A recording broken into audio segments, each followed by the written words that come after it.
sebuah syarah Al-Quran yang berjudul Merajut Ruang Damai Berkah, dengan mendengar firman Allah Subhanahu wa Ta'ala dalam Quran surah Al-Hujurat ayat ke-13 yang akan dibacakan oleh kami berikut ini.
Wahai manusia, sungguh kami telah menciptakan kamu dari seorang laki-laki dan seorang perempuan.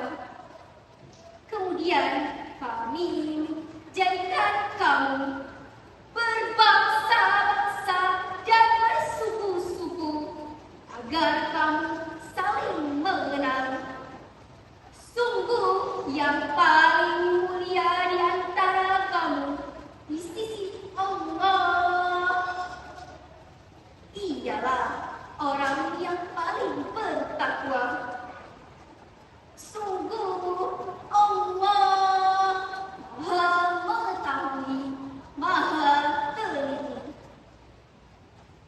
Para pemirsa yang kami banggakan, menurut Muhammad Quraisyhab dalam tafsirnya Al-Misbah halaman 617, beliau menjelaskan bahwa kata syu'uban dan qabail merujuk pada struktur sosial yang paling besar dan beragam, yaitu suku dan bangsa atau nation and tribe.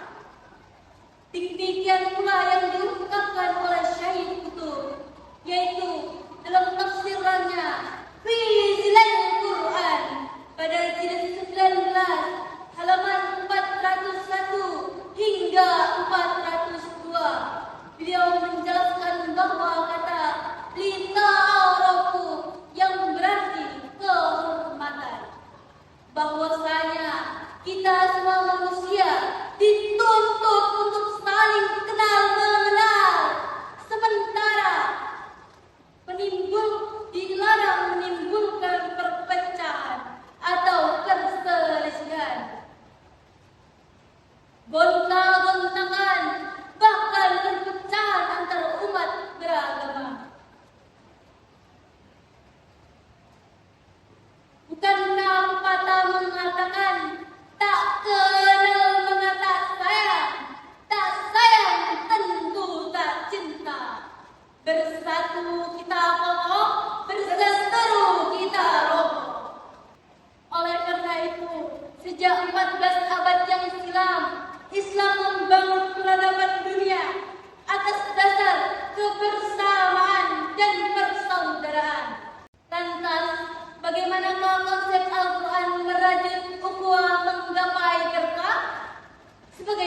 jawabannya terdapat pada firman Allah Subhanahu wa taala dalam Quran surah Al-Hujurat ayat 10 yang akan dibacakan oleh kami berikut ini.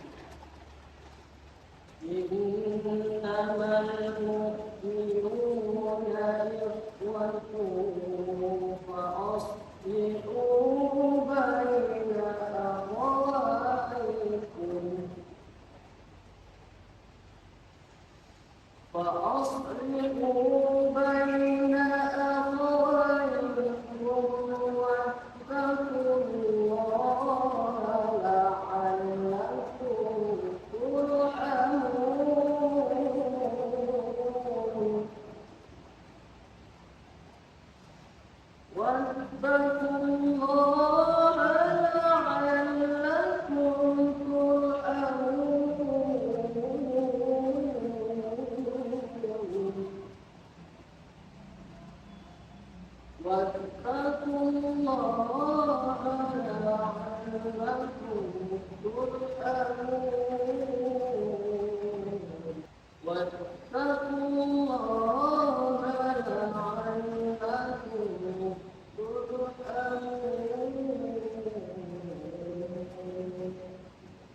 Sesungguhnya orang-orang mukmin itu bersaudara. Karena itu damaikanlah di antara kedua saudaramu yang berselisih dan bertakwalah kepada Allah agar kamu mendapat rahmat. Maha benar Allah yang maha agung dengan segala firman-Nya. Adapun asbabun nuzul ayat tersebut dikarenakan ada dua orang mukmin yang saling bertikai. Kemudian marahlah pengikut kaum tersebut sehingga diturunkan ayat yang tadi dibacakan sebagai perintah untuk perdamaian dan meninggalkan perselisihan.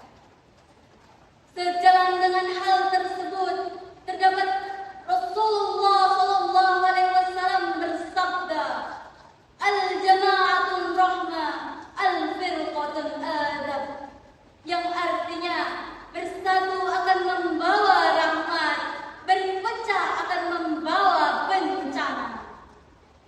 Hadis riwayat Ahmad dihasankan oleh Al-Albani dalam kitabnya As-Shahihah halaman 677. Bagaimana semboyan kita yaitu Bhinneka Tunggal Ika, berbeda-beda tetapi tetap satu tujuan. Kemudian menurut Muhammad Mustafa dalam Al-Mahrogi jilid keempat halaman 31, beliau menjelaskan bahwa kita semua manusia itu bersaudara, maka perdamaian wajib kita lakukan.